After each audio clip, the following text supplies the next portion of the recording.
Hi, this is Kelly. Welcome to my channel. Today I bring you Symbols of the Witch. DIY number 1, the Black Thorn Pentacle. So this is just a little grapevine wreath, and this little grapevine star, I got that in the thrift store, and it had some flowers and ribbon on there that I removed, and I thought this would fit this wreath perfectly. Why not? And I've got these little wire stems. I'm going to run it through the point, a couple of the points of the star, and in between some of the grapevines to secure it. I'm just gotta kind of fuss with it back and forth. So I gotta run it through the back and then twist it. And I didn't pull it all the way tight, just twist it a couple times until I get one on the other side somewhere. And then, so there's still room to adjust it. You don't want to twist it too tight. Here we're doing it at another spot. And I think I actually just put it on 3 of the points. I'm going to come through here, coming through the back there, and just twist them. Now that I've got it in position, I'm going to take my needle nose pliers and twist them really tight. But yeah, you don't want to do that until you've got it in the right spot first. Trim off the excess. And that's about it. Now I've got this black eucalyptus. You can get this just about anywhere. I believe I got this from Temu, but Amazon has it. And then, gosh, it probably won't be long that Michael's will start getting that stuff in. Can you believe it's almost June? So yeah, coming into my season now, we've got some June-a-ween. I can't wait. And I took the eucalyptus and kind of, it's on a wire, so I kind of bent it into the shape of the wreath. And we're going to use, this is some silver floral wire I got from Amazon. I'm just going to use my pliers to help me out here. And we're going to get it around the stem here and push it in between the grapevines and twist it. And then trim off the excess. And when you're working with wire, make sure you bend the sharp edge down into your wreath. You don't want it to stab anybody. And I'm just going to continue around with this eucalyptus and kind of overlap the top of the next one over the bottom of the first one. And just use some wire. Now you can use hot glue to do this if you like. You can use both, whatever you feel will make it the most secure. Keep it in place. Because sometimes it's hard to get the wire through there. Now I've gone all the way around, and I've got this black, this little baby's breath it's called. I got them from Amazon, the orange ones as well. They're the same. But I don't know if they carry them anymore. I'll have to look. And I'm going to add a little cluster of black and a little cluster of orange to fill in the gaps. And I thought, well, why don't I put the orange at each point of the star here. And I put orange and black both. And then in the rest of the naked areas, I add some more black here and there. And put one more piece. And I'm just using hot glue and pressing the stem down into the grapevine a little bit. Getting into some Halloween colors here, the black and orange. Love it. Love it, love it, love it. You see all those little naked spots? We're going to fill those in with just clusters of the black. Place some there. And like I said, here and there, wherever it looks a little naked.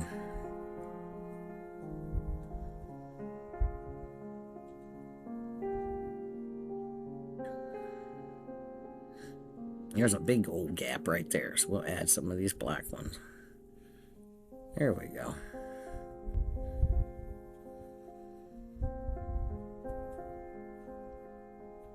Looking good. I got this little skull. Just a plastic skull I painted with chalk paint. That's a color called primitive. Or first I painted the brown in the eyes and mouth and crevices, and then went over it with the primitive, which is a very light gray, really. A little hot glue. We're going to put him down here in this corner here. There we go. Just nestle him on in there. I just wanted a little something kind of peeking out at you there.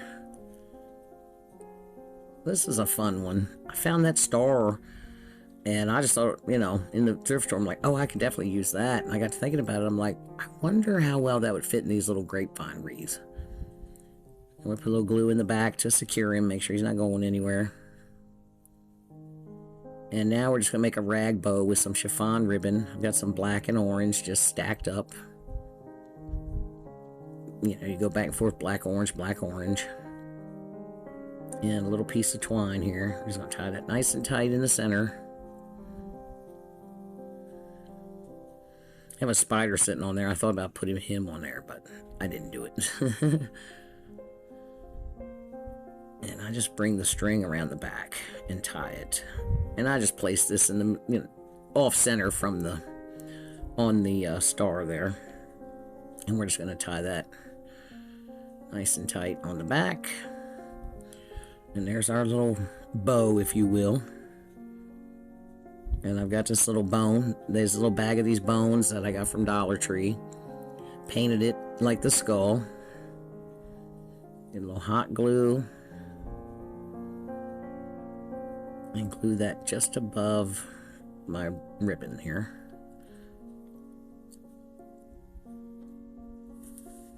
I got a couple of these little black roses. I got these from Amazon.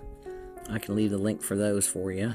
Like I said, I don't know if they still have those little orange and black baby's breath flowers, but I just got these black roses a couple months ago, so they should still have those anyway. And a couple of flowers. And that's about it. I thought this turned out really cute. Nice little witchy wreath. And this one's done. I added a little pipe cleaner hanger. DIY number 2. Remnants of the Past. Now I picked up these 2 little signs at Dollar General. I like the shape of them and the rustic frame around the outside there. I'm just going to take my screwdriver and pry up these staples holding this hanger in place. My pliers, and pluck the staples the rest of the way out. And then I'll pop off these little stars. And once I get those off, I'm going to sand it a little bit. And I also sanded the frame, just kind of scuff it so the paint will stick to it.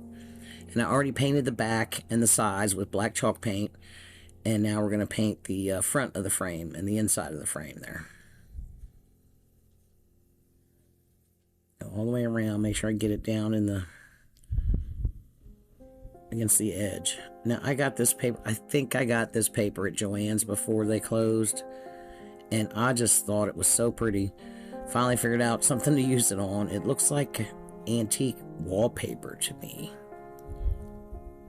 So we're going to use some Mod Podge and get down in here. And I'm not going to worry about the excess Mod Podge getting on the frame, because there's no way to avoid it. So I'm going to go ahead and seal the entire thing with Mod Podge once I'm done. Seal the chalk paint as well. Make sure that's pressed down in there. Always get those corners and edges. Make sure they stick. And then, like I said, we're going to seal that. And also the frame itself. A nice even coat on there. And on the frame. It's just so pretty.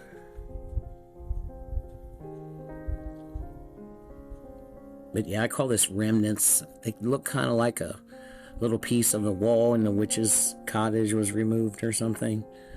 I got these little ornamental pieces, I think, from Temu. But Hobby Lobby has things like this really inexpensive. Little corner pieces and what have you. And I got these, and I was like, what am I going to do with these? Well, I finally figured out something I could do with them. And they just screw in there. And this wood is pretty cheap. So the screws went right, a little bit of pressure, the screws went right on in the frame.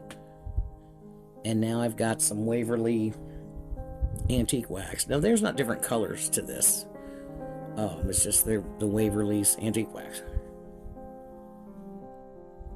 And I'm going to hit the black paint with it. You got to go kind of heavy for it to show it all.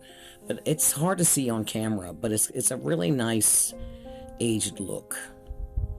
The antiquing wax over top of black paint is actually really pretty. And then we're going to go inside here and darken it, especially on the edges and the corners. And just darken it a little bit. Give it a little more age. Thank you guys for being here with me today. I'm really enjoying my videos. I'm glad I went to just once a week. It's more enjoyable. And just keep on adding till you're happy with it. And now I've got, this is Rich Espresso. It's a metallic, and I only want a touch of this. I don't want it to be, I want it to be subtle here and there. And it just kind of accentuates where I have the antiquing wax because it is a brown. And I'm not going to put it over the entire thing. I'm just going to kind of put it here and there.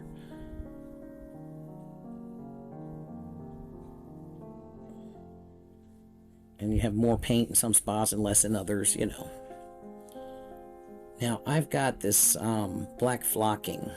And what I'm going to do, I have this velvet butterfly.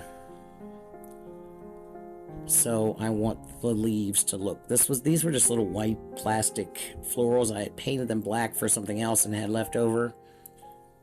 So I'm just going to take some black paint and get the wet paint on the leaves and tap the flocking onto the wet paint. And I'm not worried about getting perfect coverage. You know, I always say black hides everything. I just want to give it the same look as that butterfly.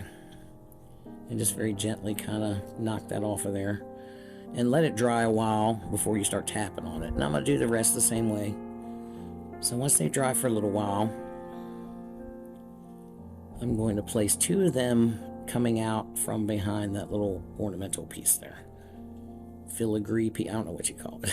I'm going to get a little hot glue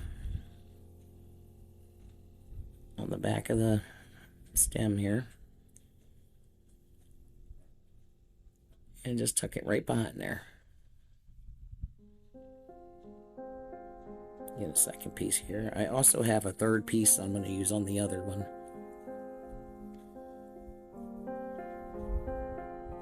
A little more hot glue and put that down in there. And a little black Spanish moss.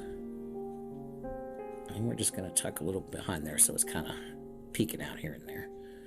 And then just glue my butterfly in place.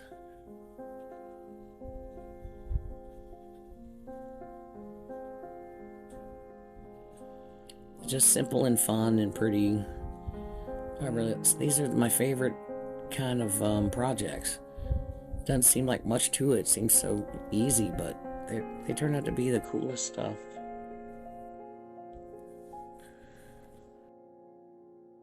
So pretty. Now I've got this little wooden frame. These come from Dollar Tree. There's a little pack of like 4 of them.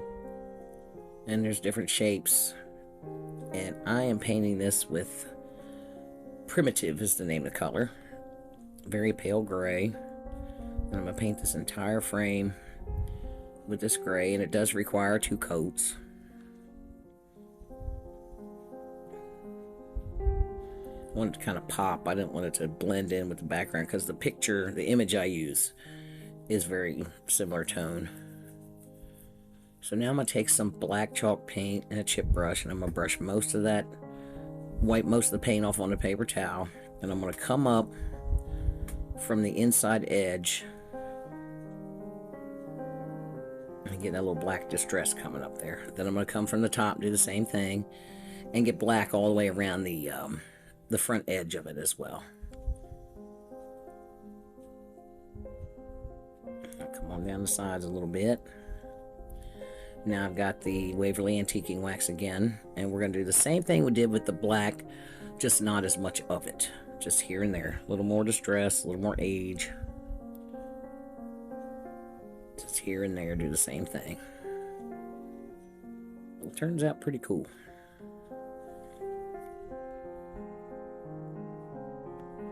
And there's my image. Ain't he cool? See how the colors are very similar to the background. So I needed something to break that up.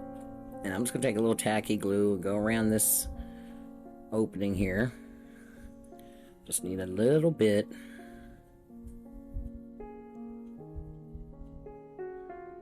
And I'm just going to spread that nice and thin with my finger.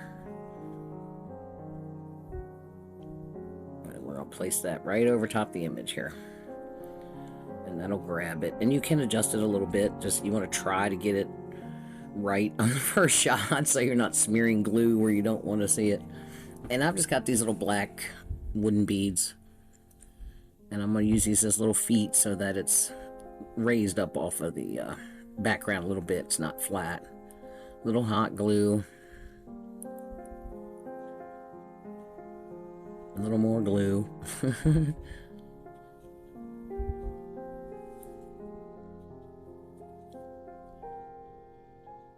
And it doesn't take much. This thing weighs nothing, so it's going to stick pretty well with the hot glue.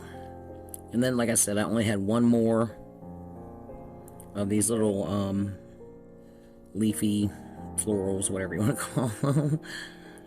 And I'm going to put that under the frame coming downward. It'll be a little bit different. And then we're going to take the black Spanish moss and tuck it in, peeking out from around the frame here. And I don't worry about gluing that. Once you get it tucked in there, it's not going to go anywhere. Plus, moss, you know, if you hang it on your wall, eventually dust gets in it, and it's not like you can really clean it, so you can just pull it out and replace it.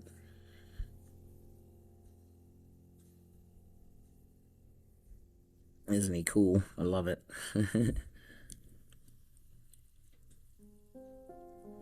So now I've got this black lace trim here, and we're just going to glue that across the tops. Easy peasy. Get a little on the edge. And you can use tacky glue for this as well. And you just be really careful and make sure you just get a tiny bit of glue and spread it thin if you can. And keep on across the top. And that's all there is to it. These were really fun. Here's my reveals. Thank you again for being here with me today. I sure hope you enjoyed today's video. Let me know what's your favorite in the comments if you would. There's my little butterfly and skull there. I'm going to hang those kind of staggered somewhere. Don't forget to like and share and all the things. Bye.